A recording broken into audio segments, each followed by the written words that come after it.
Hey, hello, welcome to the show. It is Thursday, and that means it is time for John Park's workshop. Here we are in the workshop, and we're ready to build some stuff and show some things. So thank you very much for stopping by. Thanks for putting up with the delay with the broadcast. I had an error. It was a copy-paste error. I copied and pasted out of a thing that added weird formatting to the secret Restream IO key. Not so secret, but the Restream IO key. So off it went and broke, and now it's fixed. So hello to everyone over in the YouTube chat. Thanks for stopping by, Dave Odessa and Beata Graf Avdelhagen, and anyone else who stops by who hasn't chatted in there. Thank you for watching over on YouTube. We're also broadcasting a whole bunch of other places. I've got the Facebook up and running and working today. Sometimes that one's a little flaky for me. Twitch, hello for people over in Twitch, as well as where else do we have here? Maybe this is, I can't tell which ones are working or not, but TikTok and LinkedIn Learning, a few other places. I'm on the tail end of this cold, so excuse me if I'm sounding a little congested still. This one has had some staying power. And then thanks for popping in over to our Discord. So if you are in one of those places and you're wondering where the chat is, head on over to adafruit.it/discord, and then you can look for that channel right there, the live broadcast chat channel. Thank you for jumping in over there. John Nodge, Andy Calloway, C. Grover, hello. Thin Man, howdy. And Paul Cutler, hey. Thank you for stopping by. So what have we got going on today? I have a coupon code for you if you want to go buy some stuff in the Adafruit shop. We'll take a look over there. Here's something you could get, one of these neat little sparkle motions. We'll be working with those later on in the show. If you just head to products, you can go to new products, view all, see a bunch of new stuff that's coming out, and you can save some money on these things. Throw them in your cart and then use that coupon code right there. It's Booster. Today's coupon code is Booster, and that will save you 10% in the store, and that won't work on software or gift certificates or subscriptions, but physical goods that we can put in an envelope or a box and ship them to you, you'll get 10% off with that coupon code Booster. And that's not all. Not only can you save some money with that, but you can get some free stuff. Let me reopen this window here. If you head over to adafruit.com and then put in a /free, there are a few enticements there for adding things to your cart and getting yourself beyond some spending thresholds. If you spend $99 or more, you will get a free PCB coaster, this Adafruit logo coaster. If you spend $149 or more, you'll get the coaster as well as a KB2040 microcontroller, perfect for keyboard projects, macro pad projects, other small little embedded projects that are not only going to be using a KB2040, great microcontroller, but you've got 5 volts available. You've got direct USB data lines, the differential pair, D-, D+ available, so you can forego the USB-C connection if you want to run a separate port, bulkhead mount or something like that. KB2040, really cool board. If you spend $199 or more, you're going to get the coaster and the KB2040. You'll also be able to get free UPS ground shipping in the continental United States. So those all stack up. You can stack all those freebies. So go take a look there. If you're curious about those, go head on over to products, and don't forget, with that coupon code right there, Booster, you're going to get yourself 10% off in the shop today. That's good until midnight East Coast United States time tonight. Oh, hey, look, I'm sorry, I just noticed I had not fixed the title. That's a lie. This title on the show today is not Emulation RP2350. That was last time. Let's go fix this. This is about dancing shoes.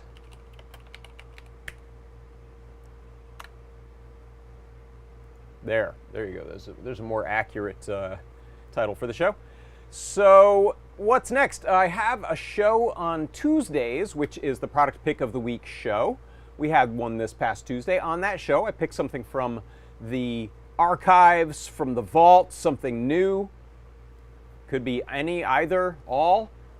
Is it always all, ever all? I don't know. But during the show, you get a huge discount on the product pick. I give you some demos, show you how to use it, show you software and libraries and things that are involved. And this is what it looks like. That was this week's product pick. Here's a little 1-minute excerpt. It is the Ethernet Featherwing Ethernet cable. Plug that in. We have the RJ45 connector there. We have network and activity LEDs built in. Feather RP2040. I'm on a quadrupler.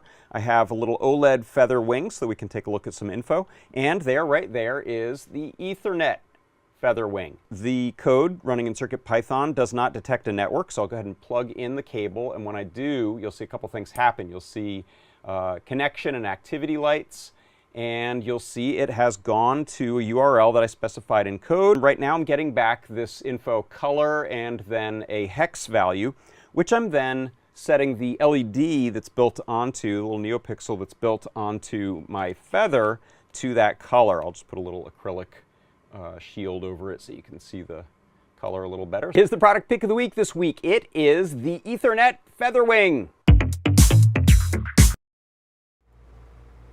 Yes, that's what it was.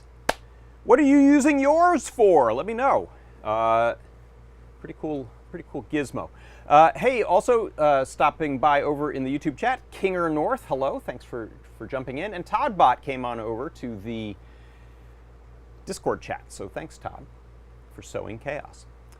All right, what's next? Let's take a look at a snazzy little tip, I think, for your CircuitPython Parsec.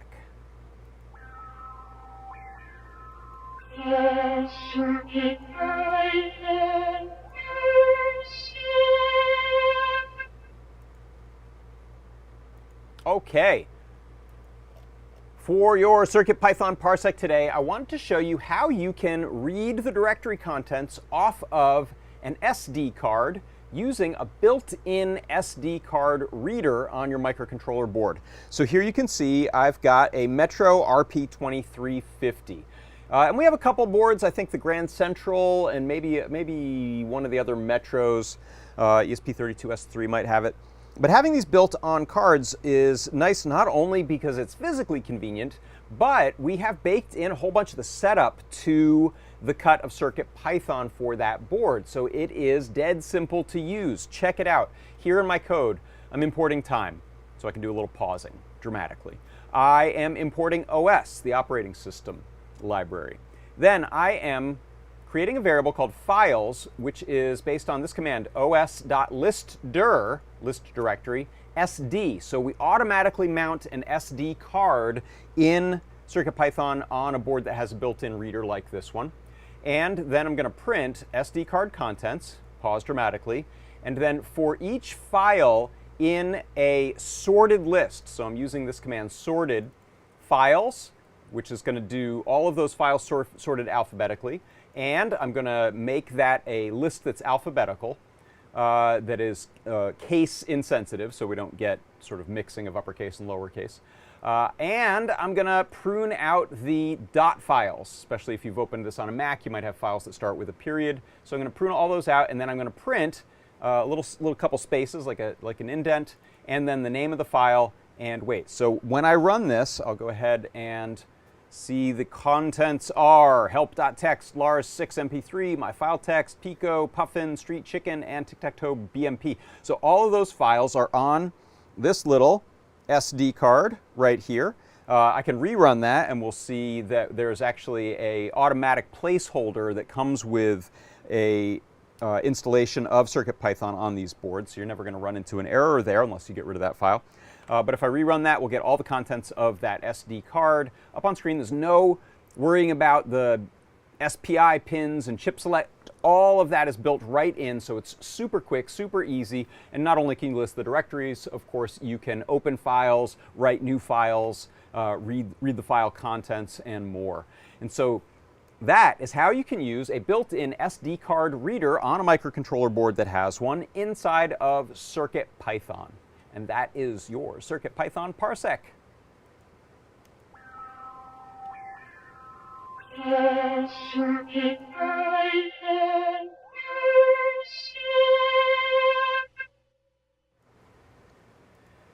And I also want to say that was a user suggestion to do that. So if you ever have some things that you want to see me explore in the CircuitPython Parsec in particular, or any other aspect of the show, go ahead and send a message. You can do it over on the live broadcast chat, or you can use internet sleuthing skills to find other ways. But it's probably the most direct. Just tag me in a message on live broadcast chat, and I will take a look at your suggestions. Okay, let's see. Next up, what have we got? I wanted to show, let's start off with just a little tease on an upcoming project, actually, and then we'll get into these dancing shoes over here. So this right here is fritzing, if you're not familiar with it. It's a circuit layout program. Let me bring up my window here so I can see it. Let's see what you're seeing. Oh, that's not the one. Let's see. I have three of these windows. Where'd you go? Hold on. Fritzing. Show all windows. That one right there. Okay, good. So this is fritzing. We have an excellent collection of Adafruit parts available on GitHub. In fact, in a second, I'll show you where to find those. And so what I usually do, I don't try to download giant libraries and fill up my disk with parts. I just grab them as I need. You can grab individual parts, FZZ parts, drag them into fritzing, and then you can tell fritzing to keep them permanently stored inside of your parts bin so that they're accessible. What I've got going on right here is an idea for an upcoming MIDI controller project. It's going to be a step sequencer where you can use 8 knobs, or since this is going to be modular, you can plug in another 2 sets of these and get 16 knobs. I think that'll work with the I2C addresses available. Using these really nice seesaw-based Stemma QT rotary encoder 4-encoder boards. So as you can see here in this initial concept of this, I just have a little QT Py. It's a RP. I'm going to use a RP2040. And then plugged in through the little Stemma QT cable, I'm going into one rotary encoder quad breakout, and then those will just be daisy chained with more of those little Stemma QT cables. And then I'm also using 5-volt power, ground, and one NeoPixel capable pin to send data out to some NeoPixel strips. These are these little 8 PCB, sort of rigid 8-strip boards. I might have one here. I don't see it right now. I think I brought it in. They're nice and convenient for laying out in here. I may actually end up using a flexible strip or something else. But you can see with a little imagination, every third one, I think, lines up with a knob. So I may just skip the other ones or use them to sort of fade between or show tempo. And then indicate maybe the pitch, maybe have an octave or two of note messages available on those. And the idea would just be to create a sequencer that can send pitches, and you can very quickly adjust which pitch a step is sending as it sends those out to a synthesizer. It'll be either a hardware synthesizer that can deal with a USB device like this, or I can go through a little breakout to go to TRS or run TRS classic MIDI out of here for other synthesizers, older synthesizers that don't want to work with USB or software synths. And that's the easiest way. I'll probably demo it with that. Plug this into your computer and tell your software synthesizer, something like Ableton Live or GarageBand or what have you, Logic, that you want to bring these incoming MIDI messages as node on, node off messages. So that's an upcoming project. I just wanted to show you kind of what that looks like in laying it out here in fritzing. You'll see some connections I don't bother making just because I can kind of see what's going on here. All of these are probably, actually those might have connected when I click those together. One issue with that, if you use this, is your schematic might be, initially it'll be chaos, but you might end up with some connections you don't want if you're just sort of plopping those NeoPixel sticks together. It looks like it didn't make those connections, but for this, I'm not so worried about the schematic. It's pretty straightforward, so just the breadboard view of that should work.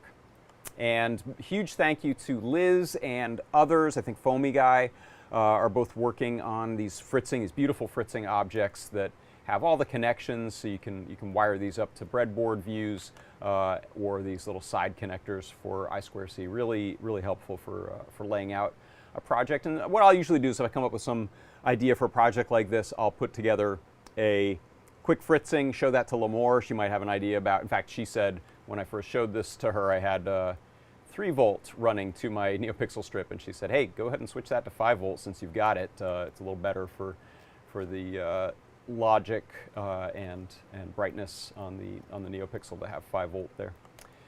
So that's a bit of the process there behind the scenes. And let me know if you have questions about any of that project upcoming or using fritzing for that kind of layout. One other thing you may have seen me do before with these, I'll bring this back. It won't make a lot of sense in this case, but you can go to a PCB view in fritzing, especially if you've made all your connections properly and verified them in the schematic view, and then build a PCB. This little gray shape here is the PCB cuts, and then depending on the board, this one you can see it's got some connections and mounting holes. So if you want to make a PCB from something, it's a rudimentary layout software compared to something like KiCad or Eagle, but you can get the job done pretty well and manufacture PCBs. In fact, if you're curious about that, I have a couple of past guides that dive into PCB layout inside of fritzing specifically. I'll show you those real quick. So if we head over to Learn,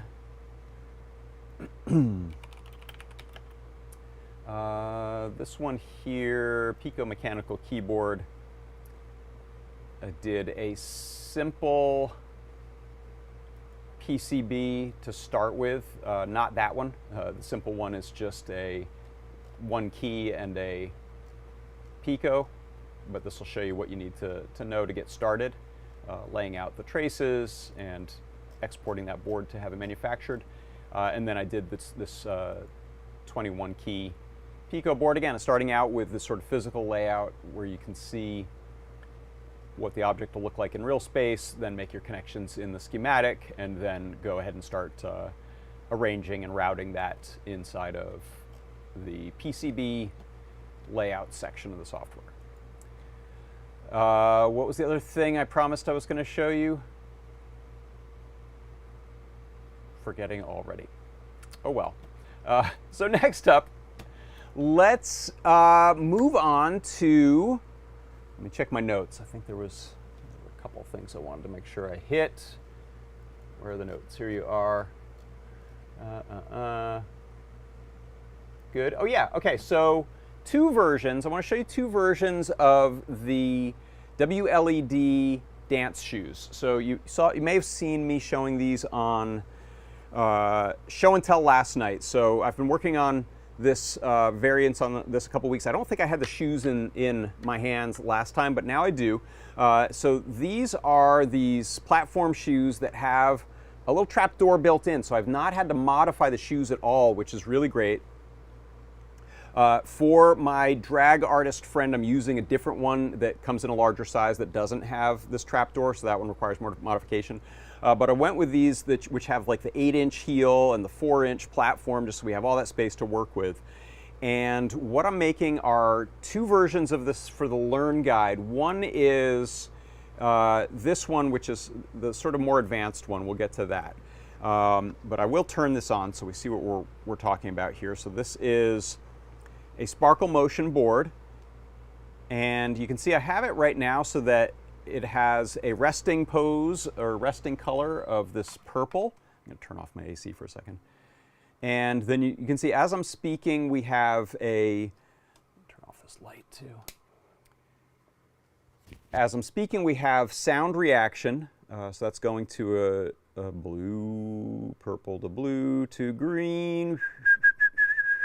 So it's based on an FFT of pitch, using the microphone that's built into our little board there. It's the one on the top there. There's the WLED Sparkle Motion Mini, I should say, Sparkle Motion Mini with running WLED. And then below it I have the power solution. So we'll get to this one. We'll talk about this one later. I'll leave this one off and over here. And let's jump over to the workbench. I'm going to show you the simpler version. This is as simple and easy as I think I could make it. And let's go to a top view over there. Let me take you on a tour of this one here. So I'll open up my Discord so I can see. And it looks pretty good.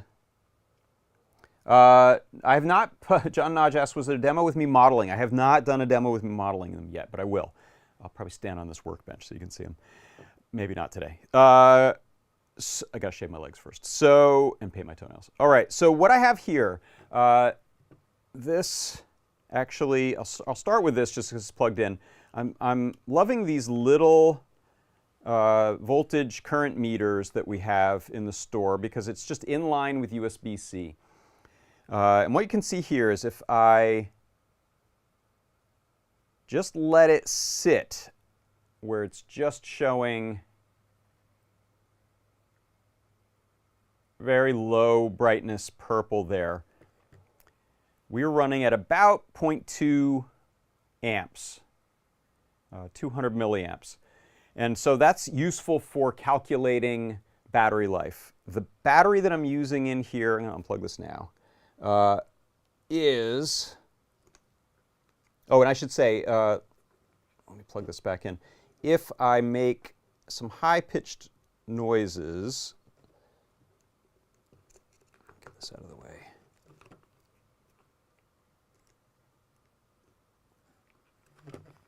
We'll light up, see if I can get this all on camera.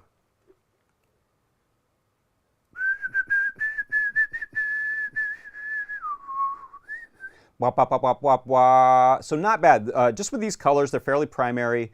We're still not going past like 0.3.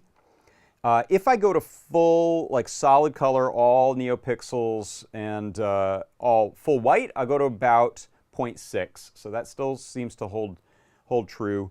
I don't think I'm going to be able to demo that, only because I realized I'm not sure we're on the same Wi-Fi as when I set this up. This is an issue with me demoing these. So I'll just try it. Okay, so left, this is the left shoe. Okay, so here if you watch, you get the accelerometer on that. So if you watch here, we'll go to Effects, Solid. So now we're at 0.3 doing this orange color.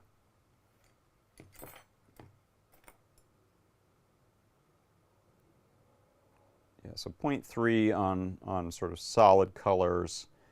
If we go to white, we're using all the LEDs. Oh, still at. Why are you not brighter? I thought I had gotten that. Oh, wait, that's not showing. Wait, is it? What's that? Oh, connection has failed. Okay, sorry. I'm having a.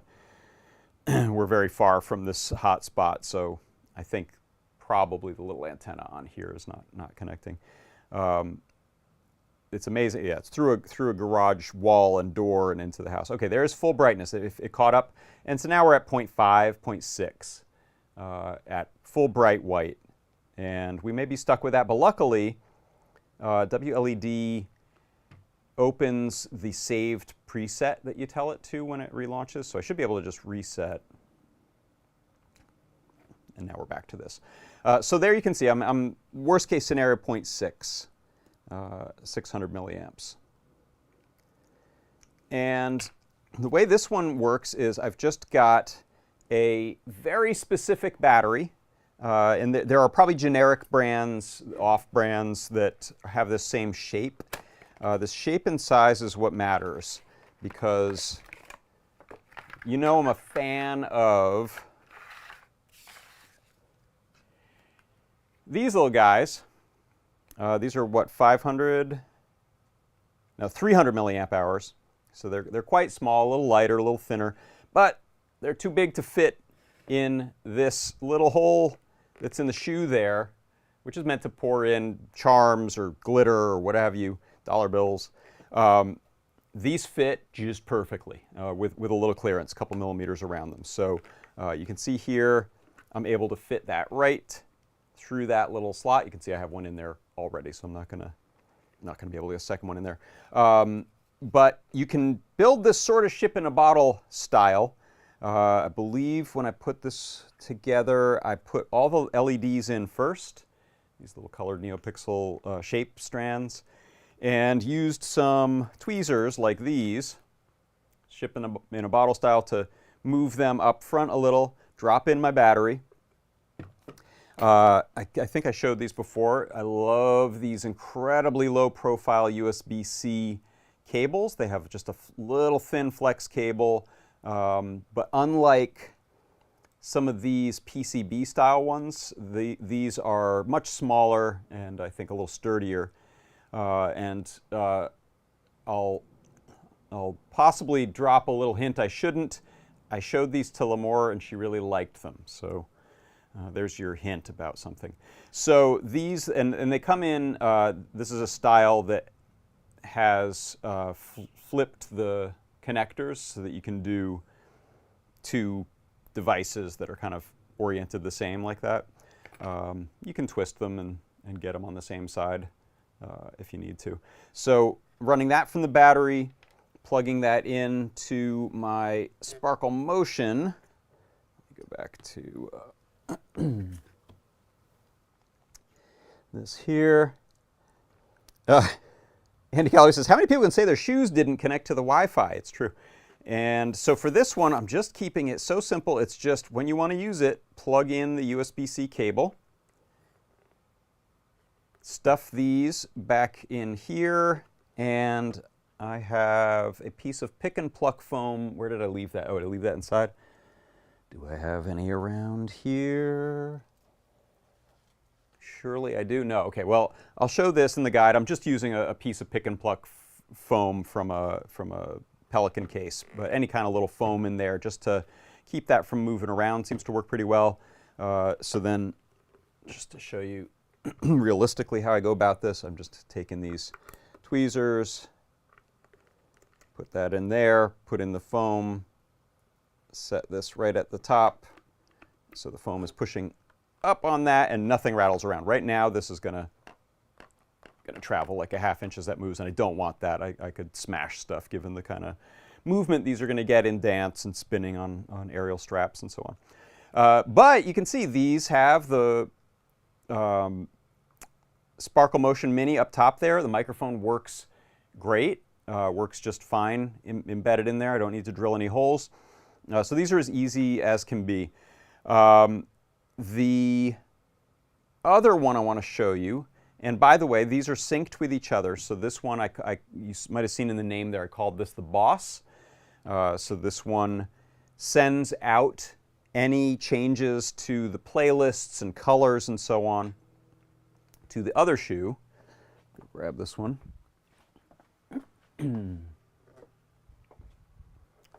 I found the foam. It's up here. So here's a little piece of this kind of, any kind of foam would work well, I think. But we just open that up, put that in like so, and shut it. And I could potentially use this case. This is the one we sell in the store for the Sparkle Motion Mini, designed by the Ruiz brothers. I did add to these a terminal block, so I have a modified model I made where I just sheared off an end of it so that you can fit the terminal block, and I'll probably remove the little mounting horns here or wings so that it fits a little easier in there. But you can see it's just kind of sandwiched in the foam there. It's not going anywhere, and that'll work, I think, really well. Nice thing about this battery, comes in white, has charge indicator back here. I did the math, and I think at resting with, this is a 5,000 milliamp battery, we get about 20 hours or so in standby when it's not running. Unfortunately, I don't know of a good way to put these into sleep using WLED. You could if you were in CircuitPython, but in WLED, I don't know of a good way for it to go into a sleep mode. I didn't want to add the complication of a power switch to this one. I just wanted to keep it very small and simple. So basically, when not in use, you'll unplug that cable and plug in the one end of that to a charger. So that's the one. That's the boss. Is that the boss one? No. Yes, this is the boss one. This is the sort of more advanced version. So I'll show you this in practice, and then I'll show you the fritzing diagram because I don't want to dig all this out. So first of all, I've got a power switch right there on, zoom in a bit.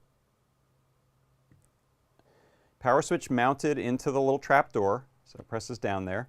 And this is both a enable switch for the power booster and a breakout for USB-C. So if I take a USB-C cable, plug this into a different charger bank there, I can simply, and I'll turn this off, so you should see no lights down in here. And then if I plug in USB-C, you'll see a yellow charge, there it is, yellow charge indicator because I'm using a Power Boost 1000. So as nice as these kind of power banks are, I have found that very rarely now does a button on it do anything other than show the battery level. They do not turn them on and off. These things automatically turn on when there's a little bit of current draw. They turn off when they're unplugged, so you can't really use a power switch on these to turn things on and off. That's why I'm unplugging the other one. Power Boost gives me the ability to charge indicator, on-off switch for whether we're sending power out to the other plugged-in gizmo, which in this case is a, I don't have a second one of these, but essentially I have like a PCB version of a little USB-C plug there, a little breakout, I'll show you that. And then up on the tongue or trapdoor sole bit here, I have a USB-C jack so we can plug in our charging. So that one, fancier, not as easy to put together. So I'm going to present these as two levels you can choose to build this type of project with. But otherwise, it's the same idea. And you'll note down here I have a little 3D printed case. I downloaded one from Thingiverse, modified it a little. I'm going to continue to make some modifications to that just to hold the Power Boost 1000. Put it in white, and it looks good inside of this. Battery is down below. You can see it's a 1200 milliamp hour battery. I'm going to check and see if the 2000 will fit, but I think this one's the better fit, at least for this size shoe. And then up here is my Sparkle Motion Mini inside of the little case. So you can leave that on while it's charging or turn it off and unplug that, and we're ready to go. And you'll see both of them have the syncing to sound. Boop, boop, boop, boop, boop, boop, boop, boop, boop, boop, boop, boop, boop, boop. And if, oh, let me put it there where you can see them. Boop, boop, boop, boop, boop, boop, boop, boop, boop, boop, boop. And if we send any playlist changes, color changes to the boss one, it'll automatically send those changes to the other. Third option would be to have a third Sparkle Motion that you're using as a little controller off to the side, and it would transmit to these two, and you can do that with like a little ad hoc network, so you don't have to be on local Wi-Fi, which is probably better in a club or other situation out there in the real world. So let me show you what that interior of that circuit looks like. And let me also check the chat. Sorry, I have not haven't been over there in the chat enough. What's going on Discord? What's going on YouTube chat? Let's see. Shane's Planet Shane says they wish they could figure out Arduino as quickly as Python. Have you looked at CircuitPython? Shane says these shoes once belonged to D-Lite. Groove is in the heart. Is there a Power Boost 2000? Sorry, yeah, so there is not. It's a 1000 milliamp output Power Boost. I'll show you that on the webpage. The battery in this I was talking about was a 2000 milliamp hour one, so I was talking about how much it stores. Yeah, the output on these, as long as we can get an amp out, we're fine, because this is, I'm actually always a little under an amp on these. I'm really liking these because it's just 20. These little shaped pixels are just 20 of them, but they have a nice impact because they each have their own excellent diffuser. So we're only running 20 neopixels, and usually, you know, we're not at full brightness all the time for all of them. We're color mixing, so we're pretty safe with a 1 amp available output from that Power Boost. Over in Discord land, Uniscu7 has some cool shoes there on that GIF. Oh, that's the Back to the Future ones, self-lacing. Lots of dancing shoes, excellent. And let's see. Mr. Clem says, the shoes are more than I could have imagined, but now I want to conceal the wiring. Maybe have the individual lights floating in or embedded in something. Theme appropriate. Cotton ball clouds for Angelica. That's awesome. Yeah, you could definitely do a lot towards that. I think I'm going to keep these simple. I did try a paper diffuser, and especially if you got like tracing paper or filter paper, that could be nice as well. You can also get away with way fewer LEDs in that case if you're just kind of glowing the whole thing. You could probably paint the interior, spritz it with a little white spray paint, potentially mask it and paint the exterior. So there's definitely a lot of possibilities there. Yeah, and the wiring, you can see I've got some black wiring in there. That's the stuff that shows the most. But I think once you get out to a reasonable distance, I'm gonna punt and say that'll be close enough. But I wouldn't discourage you from doing cool stuff to disguise that for sure.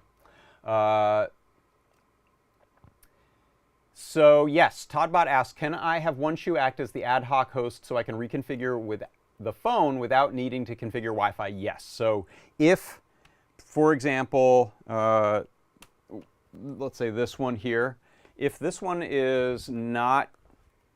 can't find the Wi-Fi that I originally configured it to, it will automatically show an ad hoc host. My phone will join it in captive, what do you call it, mode, and I can either use that opportunity to give this a different SSID and password that is available, or we can just stay totally on the little ad hoc network. So yes, it's okay that I'm not on that network. You're not doomed if you show up somewhere and realize you've forgotten. You don't need a computer. You can connect with your phone right to the Sparkle Motion, and you're up and running. Thank you. Good question / hint. I appreciate it. Let me turn this light back on here. Hello. And let's see. Oh, I see. So yeah, Shane's Planet Shane says, I prefer CircuitPython, but a library to communicate with a VESC controller is written in Arduino. So Sonu writing a UART library sounds impossible. By the way, there are some resources. You can check out the project help. I think we have an Arduino channel on the Discord or the forums, the Adafruit forums. You might be able to find some help. AP mode. Thank you, Dave Odessa. That's the word I'm looking for. Yes, you can go into AP mode. All right, so let me just show you what this shoe circuit looks like on the more complicated one. And let me bring this up. Okay, so for some of these, unfortunately, I just was touting our fritzing. Some of the older ones don't. This is a beautiful fritzing object right here for this sparkle motion. It has all the connections there, so you can see here my NeoPixels run ground, pin 33 and 5 volt. And then we configure WLED to tell it, hey, pin 33 is the data pin. We also have a second pin on here, so you could do two completely separate strips, although that's not that necessary in WLED because you can do essentially logical groupings, virtual groupings of physical sets and make strands that are act like two separate strands, even though they're just on one physical pin. Excuse me. So here is this little breakout that I'm using as a alternative to a regular USB cable, just because on the power boost we've got the 5 volts and ground. I just wanted to grab those and power the sparkle motion with that. So this was a very low profile way to do that. You can see here I am providing power to the charging circuit on the power boost, which normally you'd use this USB micro B connector. That's over here on this end. Hopefully you can see my cursor. I just realized it's not super visible. So this here where I'm circling, that is the normal connection to charge the battery, the LiPo that's plugged into the PowerBoost 1000C. However, a little more broke out, thankfully. So appreciative. This USB, that's the USB's power in, and then a ground. So I'm able to extend the USB charging right to there. So that there is what you see on the screen here on the left of my fritzing. And then I can run a little switch, little toggle switch to the enable pin on the power boost and ground. So that's great because it means you don't need a high current switch. We don't have to have something that can switch an amp or two to break the connection. Instead, it is a control voltage level, control level switch. So when the enable pin, which is drawn high normally, gets pulled down to ground, then it shuts down the power boost output circuit. Still allows charging to proceed, which is perfect, just what I want. So this is a little extra work, a little more complicated than this one, which is literally power bank plus USB cable plus sparkle motion plus LEDs equals shoe. That's what we're looking at in there. However, these are some really nice added features that mean that you can access that power switch and you can access that charging without doing any unplugging. That one you'll have a little unplugging to do. I do have on order a couple of these that are twice as long. So these are 75 millimeter. You can get 150 or 120, somewhere in that range. So that'll make it easier for some of this unplugging. And I may even mount a little loop or zip tie it or something so that that kind of comes up and out with it, so it's easy to access on that shoe.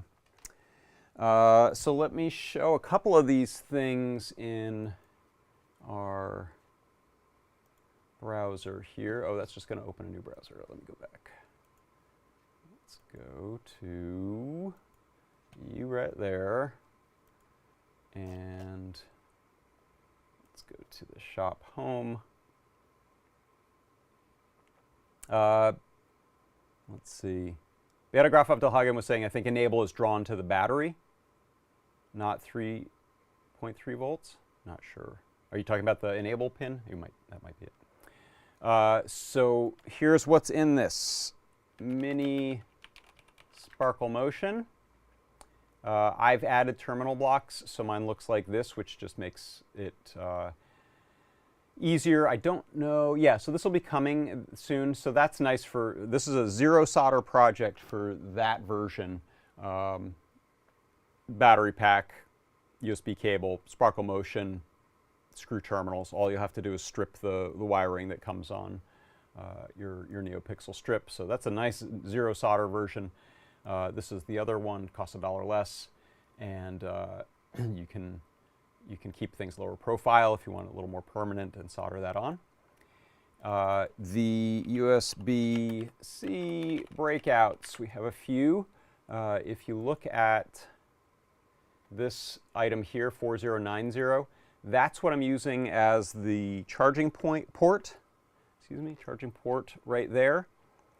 We do have a sunken version that's not in stock right now, so that keeps it even lower profile, but that might be hard to actually get the plug into because the sole of the shoe might be in the way.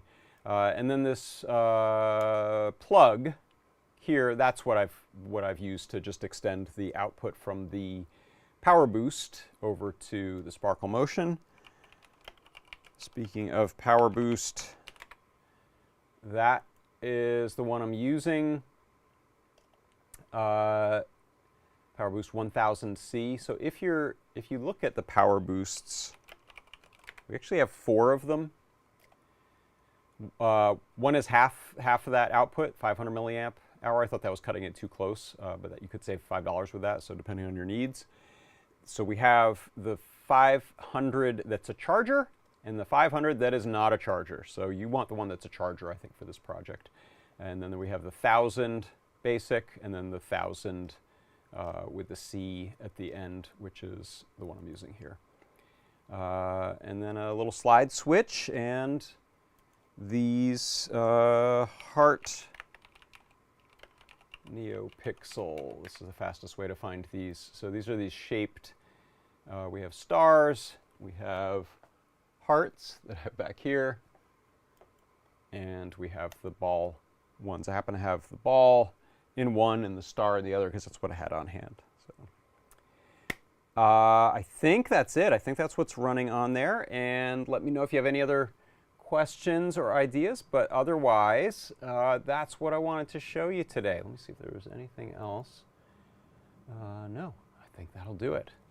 All right, so I'm getting out of here. I'm going to go work on this guide, get this up and ready so that you can go check it out. And I promise I'll model them at some point, but even better, my friend Josh, who's a drag artist, will be performing in them, and I will be sure to get some good footage and still photos of them in action with full costume and a pole for pole dancing and or aerial straps. So look forward to that. That'll be coming out soon, and then I'll be getting onto that that little project there on the encoders for 8 or 16 MIDI pitch encoder sequencer thinger. All right. Last reminder before you go, if you want to go buy some stuff in the store, maybe some of those things I just showed, build some cool shoes, you can save 10%. Just use that coupon code right there, Booster, on the way out in the coupon code slot, and you will save some money. And again, reminder that's good on physical goods, not as gift certificates, subscriptions, or software. Okay, thank you all so much. Also, as a reminder, you've got Foamy Guy with a deep dive coming up, various videos, Desk of Lady Ada style over the weekend. We'll be back with another product pick of the week on Tuesday. We will have 3D Hangouts on Wednesday. We will have Show and Tell Wednesday evening, Ask an Engineer after that, and more. Thanks, everyone, for Adafruit Industries. I'm John Park. This has been JP's Workshop. Bye-bye.